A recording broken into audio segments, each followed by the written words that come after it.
So let's go give Dan Smail the impossible task now of having sat and watched most of this meeting, now to come and tell us what his thoughts are. Dan, I'm going to actually read this because this is your own language. He has an abiding passion to bring time depth back into the ways in which we teach and research history. Dan's a history professor at Harvard, and he has a book called On Deep History in the Brain, in which he's seeking to transcend the legacy of judeo-christian sacred chronology. So let's see how that happens. Dan Smail. Thanks, Roger. And thanks especially. This has been an amazing symposium with lots of stuff to think about. Earlier, Roger mentioned the giant turtle, the sacred turtle of Hindu belief, which of course rests on the back of another turtle. And as Sean Carroll said yesterday, then it's turtles all the way down. Now this is a model for gravity and not a historical model, but Sean and I have both taken it, and many people have taken it, as a way of thinking about deep time. It's the turtles on the backs of turtles is the way that those of us who do deep history think about how we get back to the past. And thinking about these turtles, I was reminded of a conversation that I had with a senior colleague at the university where I first began to teach, who described to me the histories that he had to teach when he first started teaching in the 1960s. And he said to me, Dan, he said, I had to teach everything. I had to teach history all the way back to the very beginning. And he meant Western civilization in Samaria. Now, the only reason that particular anecdote stuck in my mind, because at that very time, that very same semester, I was teaching a natural history of humankind, which in some serious way I began with Australopithecines, although I had a gesture back to the Big Bang, and I gather I cannot do that anymore, that there isn't any turtle back there. But we had very different turtles. His turtle was a turtle that was resting very solidly on the banks of the Tigris and the Euphrates 6,000 years ago, and my turtle was a much older turtle that was farther down the column. And this is in 2000, and it got me to thinking about the question of, well, when exactly does history begin? And as I began to poke away at this, I, as you might imagine, came across a number of philosophical and epistemological and methodological issues concerning when history begins. But in particular, I ran across curricular issues or disciplinary issues. And then I was reminded early in this conference of the remarks that Dan Dennett and Harry Croto were making about how it's, as I interpret them, it's not merely a question of making statements about what we ought to be doing. It's a question of finding ways to enact them, and curricula are ways to actually enact the things that we want to do. Just to give you a sense of some of the things that I uncovered when I began looking at the curricula, I was teaching in New York State at the time, and I went to the New York State Social Studies high school curriculum and had a look at when that curriculum began, history. And it began in 4000 BC. That's when human history begins. And I was chatting with some high school history teachers, and I asked them, do you know why they chose 4000 BC? I don't know. Is that when the first city? No. The first city is younger than that. How about writing? Nope, that's 800 years after that. And what they didn't know is, as many of you probably know, is that 4000 BC is pretty much the same date that Archbishop Usher had assigned in the 17th century to the invention, to the creation of the world. This was a bit alarming, as you can imagine, because it made me wonder, is it possible that the field of history is in some way, some small way, complicitous with young earth creationism? Now, because I think the curricular solutions are probably easy to imagine, I'm not going to actually go into that. What I did want to do was fill you in a more philosophical way or a historical way on some of the background that explains the fix that history has gotten itself into. And because when I am not a deep historian, I'm a medieval European historian, I hope you won't mind if I start this paper by taking you back briefly to the 6th century. For it was in the late 6th century, as the memory of the Germanic invasions was fading into memory, that a Western European historian named Gregory set out to record the history of the Frankish people. Now, Gregory was the bishop of Tours, which was a Gallo-Roman town located on the banks of the Loire River, about a week's journey southwest of Paris, and outside the pale of direct Frankish settlement and influence in the northern parts of Gaul. Gregory was not satisfied with doing just a history of the Franks. He had grander ambitions to write in a more universal vein. And in his history, he tells us about the ships that come from the Indies to dock at the Red Sea port of Clysma. And he describes the wonders of Constantinople and tells us about the Vandal conquest of Mauritania. But universal histories demand a universal time frame. So he began his work at the beginning with Genesis and tells us about the flood and the generations of Noah and the story of Moses and the children of Israel wandering in the deserts of Sinai, a history that unfolds under the governing hand of God. Now, Gregory was no innovator. He was following quite closely on the heels of Augustine and Orosius, who in turn had been influenced by the Jewish historian Flavius Josephus, writing after Vespasian's conquest of Jerusalem in 70 of the Common Era. Now, what Josephus had done is he created a chronological scaffolding that allowed sacred history, the history described in the book of Genesis, to be spliced directly onto secular history. And the splice remains visible in all subsequent histories done in this vein.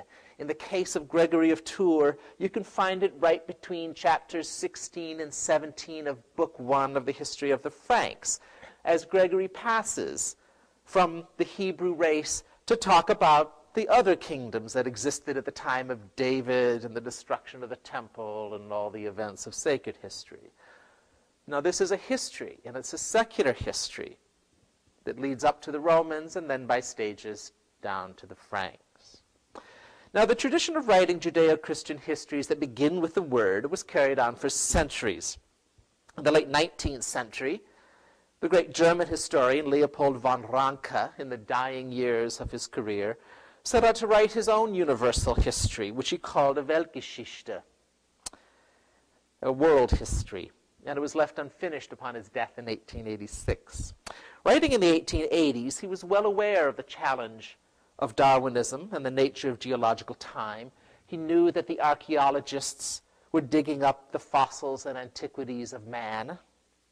But as he wrote in the preface to his first volume, the province of history is limited by the means at her command, and the historian would be overbold who should venture to unveil the mystery of the primeval world, the relation of God, of mankind to God and nature. The solution of such problems must be entrusted to the joint efforts of theology and science. And the opening chapters of his book then go on to narrate the story of Genesis. Now, there is, in fact, some conditional tenses in here, so it's a little more complicated, but as I read it, essentially he is taking it as factual, literal truth. Now, that Genesis should still be relevant in 1886 is not that remarkable. In certain circles, the habit of writing histories that begin in Eden has never abated. It is significant only because many historians in the United States and elsewhere consider Ranke to be the father of the modern discipline of history. He may have accepted the existence of something that lay on the other side of the veil, but he chose to consign that history to theology and science. Now, that pair, theology and science, did not exactly make ideal foster parents. Ranke's own history was sandwiched between several important volumes in the early history of the warfare between science and religion. which were being published in the latter decades of the 19th century. And the theologians and scientists, as you know, have been duking it out ever since. Yet historians, in the tradition of Ranke, continue to watch indifferently from the sidelines. And this is because history, for all intents and purposes, tells a story that is chronologically and geographically indistinguishable from Genesis. Though the history has been translated into secular terms, it still begins in Mesopotamia, and it still begins 6,000 years ago. To this extent, history gives no comfort to the disciplines who are still fighting the time wars. Now, to understand how it is that the discipline of history remains in the grip of the geochronology of sacred history, we need to go back to earlier centuries and look at the swirl of ideas shaping the narration of human history as an ascent from the primeval past. Like many of his peers, Gregory of Tours had no sense of progress. In medieval texts, you find some ideas of progress. Robert Nisbet has written about this. There's some influence from Book 5 of Lucretius's De Natura circulating the medieval world. And these were inquisitive intellects who were curious about these kinds of things. But even so, the Lucretian schemes of progress had a greater impact on European anthropology and history after the 16th century. And by the 18th century, the ideas that progress in human history has occurred by stages are flourishing in the works of Ferguson, Smith, Turgot, and other great figures of the Enlightenment. These were relatively mechanical accounts, and as such, they removed the governing hand of God. Yet these authors did not necessarily violate the chronological framework assumed by Gregory of Tours and the other historians who wrote in the judeo-christian tradition. As Turgot put it in a 1750 treatise, Holy Writ, having enlightened us about the creation of the universe, the origin of man, and the birth of the first arts, before long puts before us a picture of the human race concentrated again in a single family as the result of the universal flood. The urgent need to procure subsistence for themselves in barren deserts which provided nothing but wild beasts, obliged them to move apart from one another in all directions and hasten their diffusion through the whole world. Soon the original traditions were forgotten, and the nations, separated as they were by vast distances and still more by the diversity of languages, strangers to one another, were almost all plunged into the same barbarism in which we still see the Americans. Here, Turgot had found a clever way to make Scripture compatible with the idea of progress. The trick was to assume that the progress of human society began after the deluge. Jacques Bénigne Bossuet, bishop, theologian, and preacher at the court of the Sun King in France, had come to much the same solution the previous century. And a similar kind of catastrophism figures in the New Science written by the Neapolitan historian Giambattista Vico around 1725. In Vico's scheme, the deluge destroyed all evidence for human history apart from sacred scripture, which Noah managed to carry onto the ark with him. Hence, human history could only be studied as history after the deluge. Sacred writ ran for all the time before the deluge. Anticipating Ranke by a century and a half, Vico therefore declared it the province of theology, not history. This was the fatal compromise.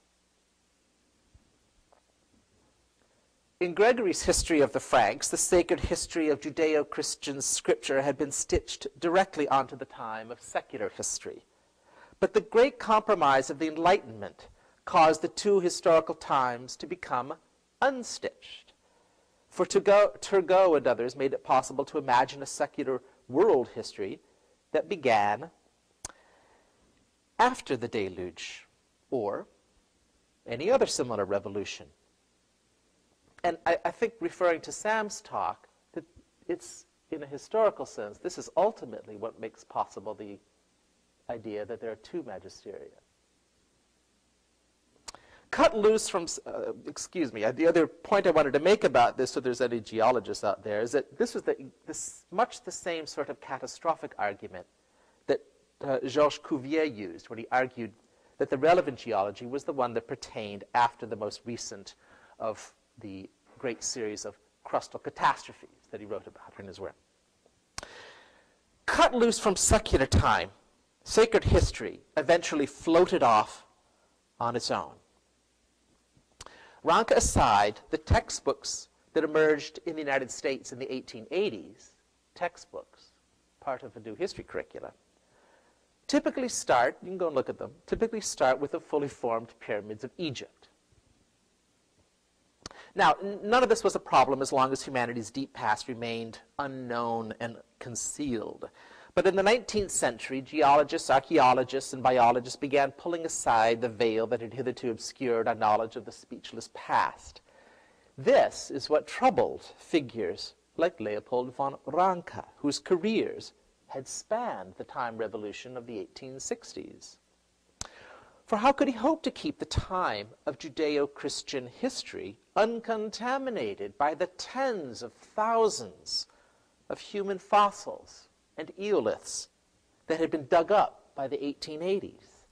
The only solution was an epistemological one, to declare that these kinds of sources are not suitable for history.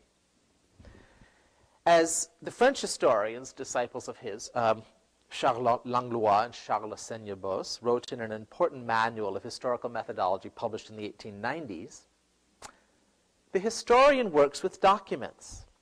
Documents are the traces which have been left by the thoughts and actions of men of former times. For want of documents, the history of immense periods in the past of humanity is destined to remain forever unknown. For there is no substitute for documents. No documents, no history. In the wake of this epistemological move, scientific history came to be restricted to written documents. Just to summarize, why documents? Well, it eliminates the threat posed by archaeology, a threat not only to the sacred history that people like Ranke still believed in,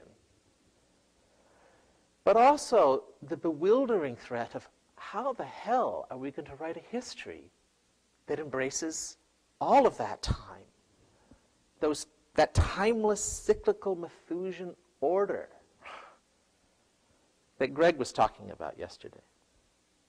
The other answer to the question of why documents is that it allows historians to explain the pathways of histories in terms of a thinking brain. John Locke's Mind First model, as Dan Dennett wrote about in an earlier work.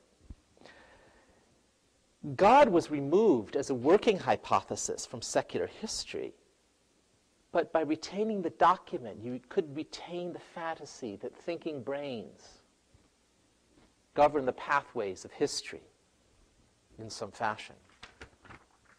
So what are we left with? A historical framework that by a chronological and geographical sleight of hand continues to teach the history told by Genesis.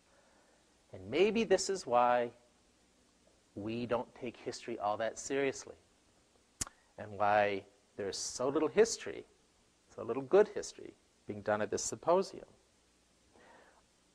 Over the course of the last couple of days, I've seen innumerable references to historical ideas and models.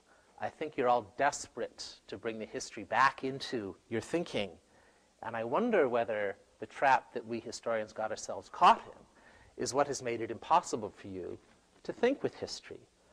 Let me give just a couple of examples. I'll just start with Patricia Churchland's argument. How did the group expand beyond kin? That's a historical question as well as a neuroscientific question. John Haidt made reference to lattice world as an essential ingredient of the model that he was building, even though he didn't historicize it. Sam Harris made just now a very explicit historical argument when he mentioned this phrase, brought this barbarism to us down through the generations. This is a historical argument of the conservation of religious traits across history.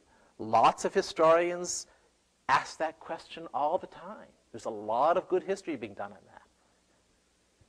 So to paraphrase John Haidt, I think that to do the Enlightenment right, we need to get the history right. Thank you.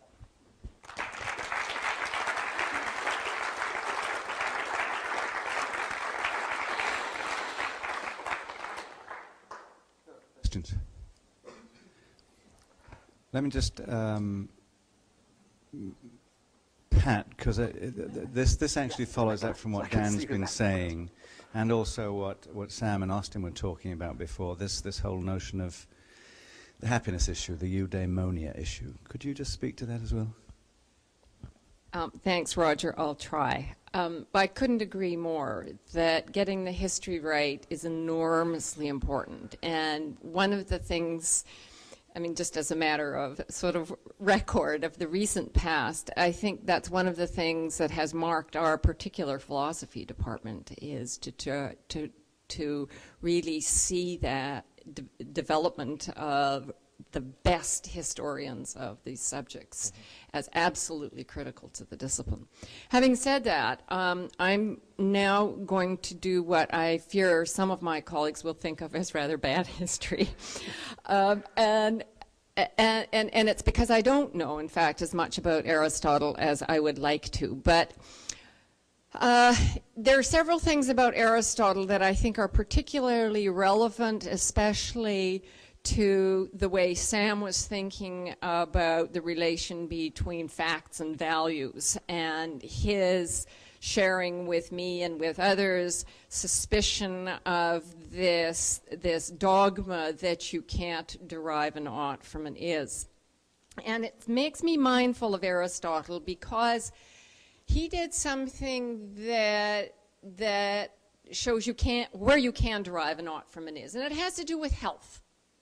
So there is a period where people think that the domain of what is healthy is the domain of the normative, and that should be the specialty of philosophers and mystics and this and that.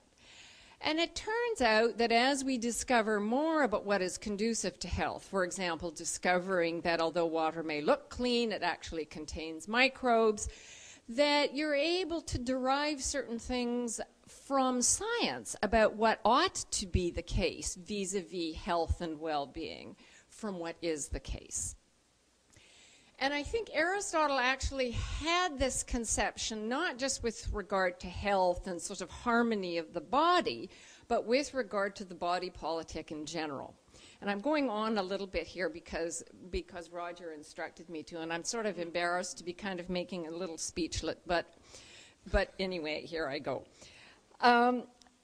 So Aristotle knew full well that we were social animals, and that our sociability could lead to this wonderful thing which gets translated as happiness, but which is called in the Greek eudaimonia, and my colleague Monty Johnson, I'm sure, will be able to give you a much better account of it. But suffice it to say that happiness, or eudaimonia as Aristotle called it, was not just sort of a cheap, have a good jolly laugh in the hotel room or have a nice hot tub or what have you. It was a really very expansive idea that embraced the traditional virtues of wisdom, temperance, self-discipline, courage, both moral and physical, and so forth.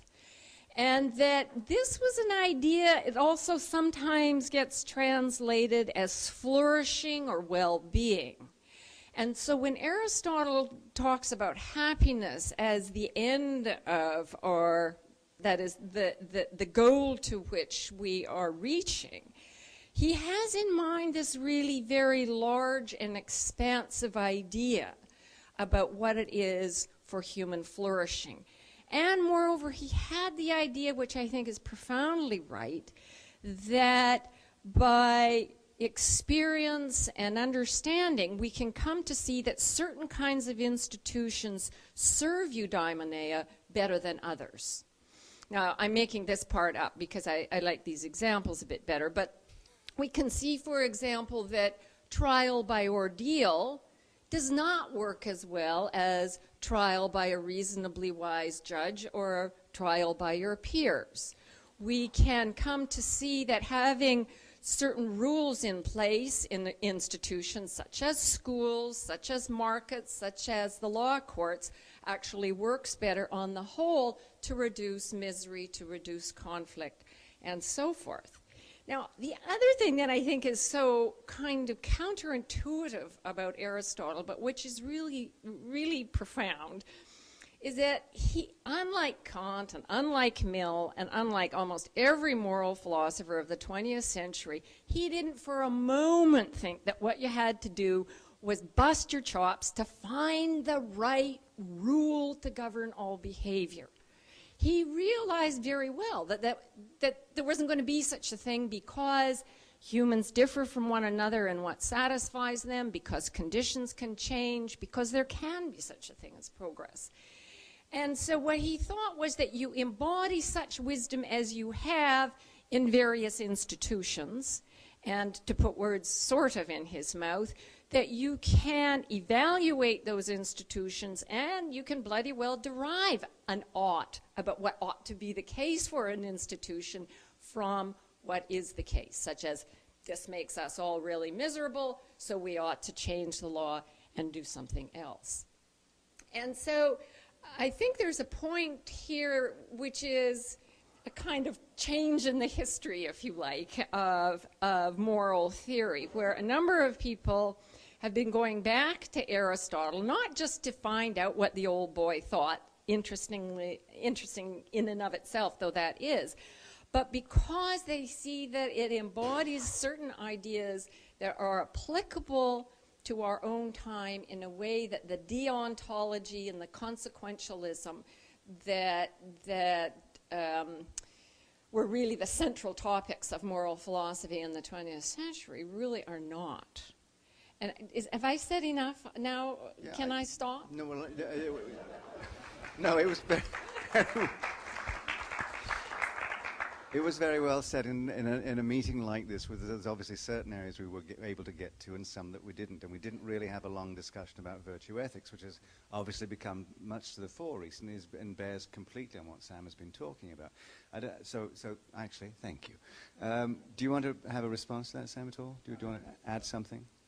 I just wish I had said it that well. That was, you know, it's good to know that Aristotle is vaguely on my side. And the contemporary Aristotelians, and although they are much maligned by the Aristotelians tend to be much maligned by the consequentialists and the deontologists who really, you know, kind of rule the roost. We are seeing the emergence of books like Natural Ethical Facts by Bill Casebeer, who, incidentally, you will be amused and amazed to know, is a colonel in the U.S. Air Force. Did a degree in philosophy with Paul, as it happens. But other people also who are exploring virtue ethics, both, you know, with regard to just what Aristotle actually said, but how to expand what he said in the light of contemporary science, neuroscience, psychology, and what we've learned as a result of these many experiments in politics that have happened since Aristotle was trotting around the globe. Yeah. No. Any points on yes, at the back there, sorry.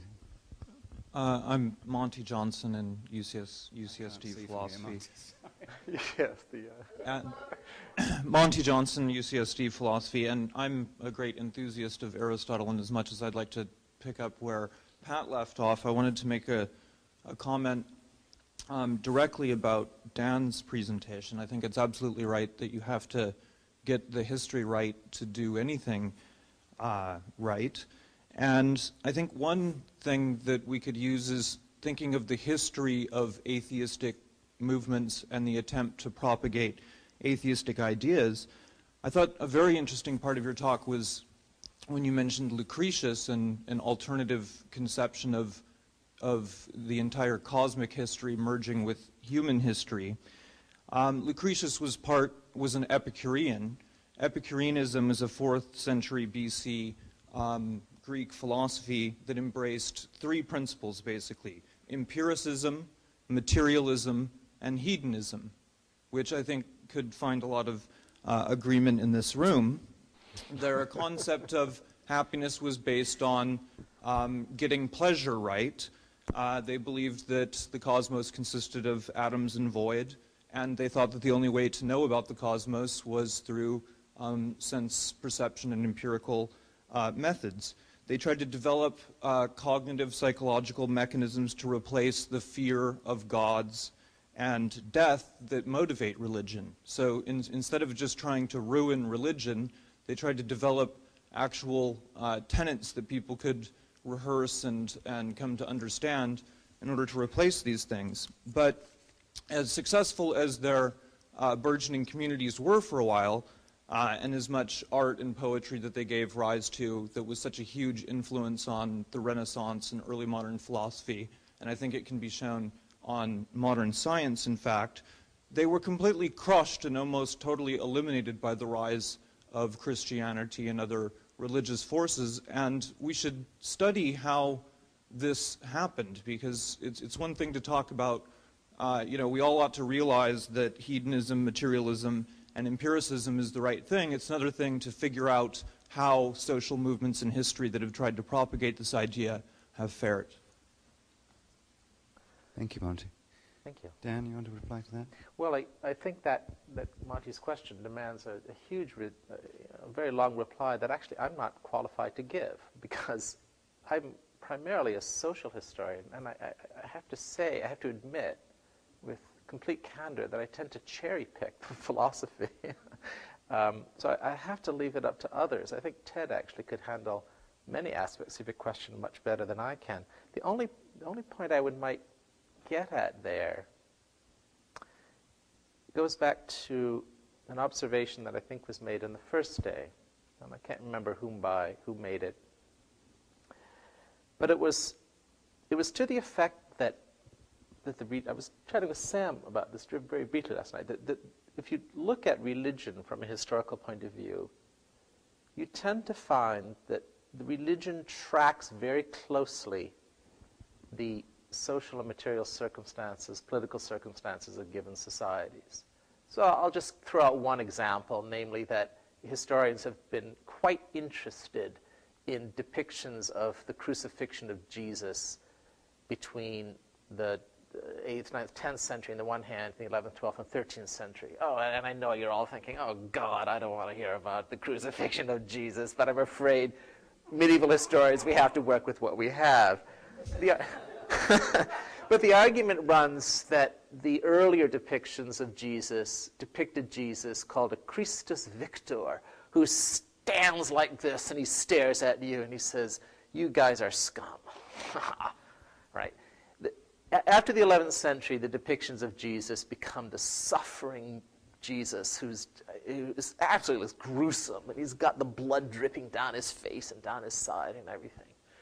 And that tracks very closely the development of the Crusades, because the suffering Jesus becomes the figure that creates this, we have to take vengeance for what has happened to our Savior, right?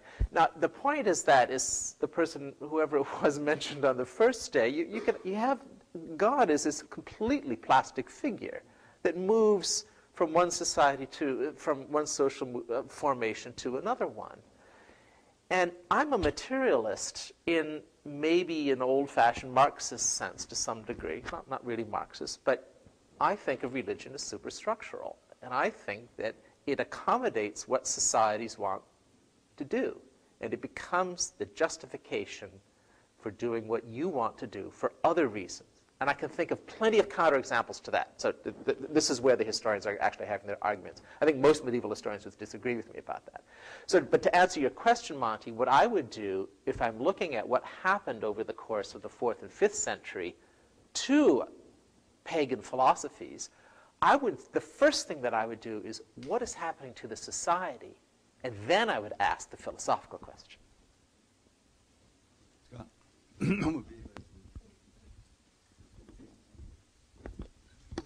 Talk about the ark and the uniting of humanity by the flood.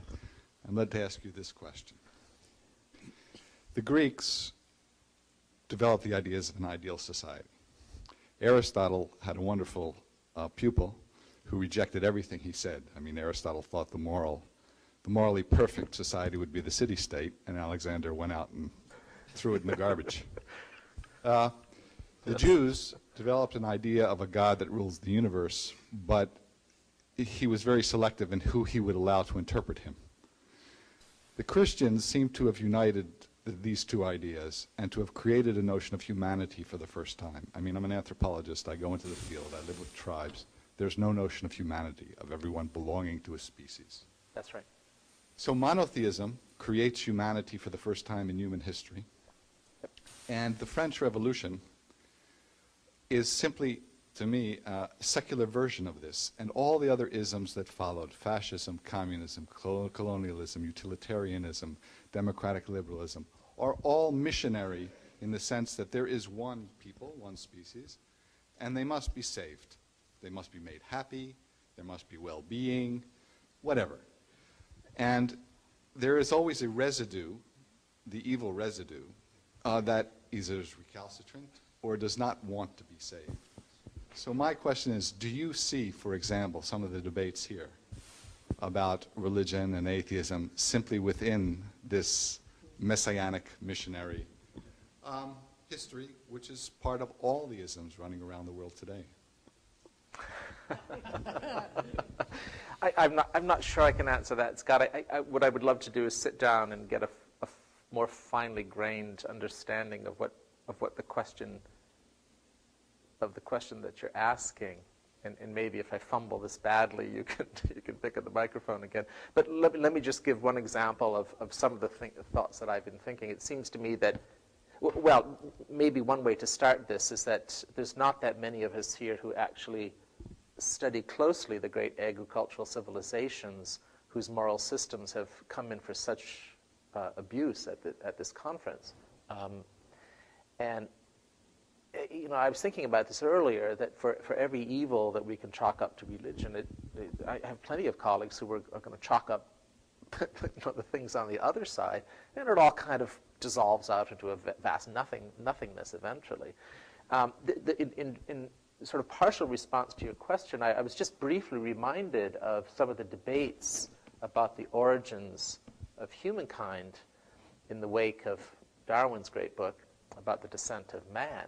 Because it turns out, and I'm sure there's people in this room who know much more about this than I do, including the gentleman sitting to your left, but that it turns out that Catholic doctrine was firmly on the side of the unity of all of the races of mankind, and opposed to the idea of separate races that permit and tolerate slavery. And it's something, I'm just reminded of it. It's I could easily come up with plenty of other things on the other side, but in terms of humanity, there's a lot to be said for at least the first part of your statement, namely that there is an enormous idea of universalism that's built into some of the religions. Yeah. I think Ted, did you have one quick comment? Then we need to move on, since you were invoked. Briefly. So briefly, to inject history back in and to deal with I'm not so sure Aristotle's on Sam's side, and because he's not a consequentialist, and the main reason people are trying to revive virtue ethics is because they realize one of the deep problems with consequentialism is how you measure something like happiness or good depends on your values. I mean, what good is depends on what you think good is, and these are historical questions. And so I guess Aristotle thought that good, and we get confused when we translate eudaimonia as happiness and think that means what we mean by happiness, which is nice Cabernet and a condo with a view of the ocean and nice vacations, right? It's not what Aristotle thought happiness was. It was about living a flourishing life. And so this is I think you still have a problem when you respond to the guy who's chopping off the head and you say, well, you're increasing suffering, you got to stop. He'll say, well, yeah, you're an uneducated Westerner, you don't know anything, so let me explain to you. This may seem like I'm reducing happiness in this case, but I'm increasing the greater happiness of my society. I'm defending my tradition. I'm increasing social cohesion. And I'm not sure we can use the discourse of consequentialism to argue with this guy. We've got to then argue about larger issues of just what a flourishing human life looks like. And that's where we start getting trapped in these kind of claims about values of moral premises, as Scott put it, that I'm not sure are amenable to empirical inquiry. So I take this to be part of your point about having to get more historically nuanced when we're talking about these things. Right? Absolutely. And one of the points, we can't quantify happiness. I think one of the points about peasants in the Middle Ages is that the vast majority of them are not getting killed by their lords. And just to respond briefly to one of Patricia's observations about the ordeal has been around in scientific circles ever since Henry Charles Lee wrote about superstition and the ordeal in the late 19th century, and it was one of the big bugaboos in the wars of science and religion. One of my colleagues, Stephen D. White, wrote this fascinating article which describes a peasant engaged in a lawsuit with a monastery over control of land, and he says, I know I own this land, and I'm willing to take an ordeal to prove that to you. And the monastery says, whoa, no, we don't want to do that. Let's settle in some way. The ordeal is this weapon that we now know. It is not this torture device that is used on people. It's this weapon that's available to strategic actors in medieval societies.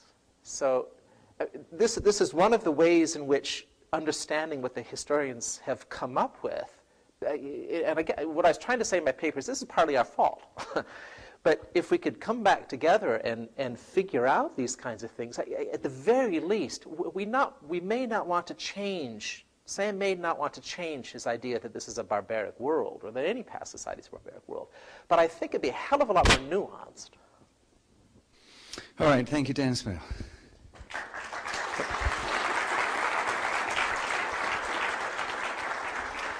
Just one more quick thing before the break. These are practical issues, aren't they? I mean, did you see this story in the New York Times just a few days ago that the United Nations having taken up a resolution calling for the abolition of life imprisonment without the possibility of parole for children and young teenagers, and the vote was 185 to 1, and the United States was the lone dissenter.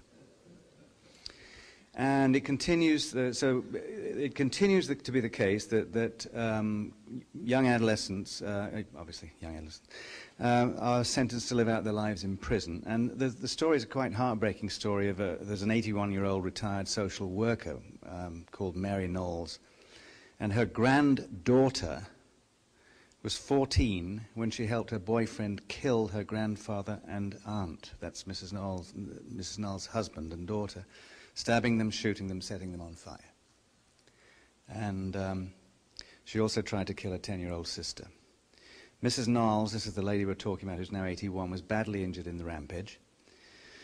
She was in a coma for 30 days. She had also been shot in the shoulder and stabbed in the chest.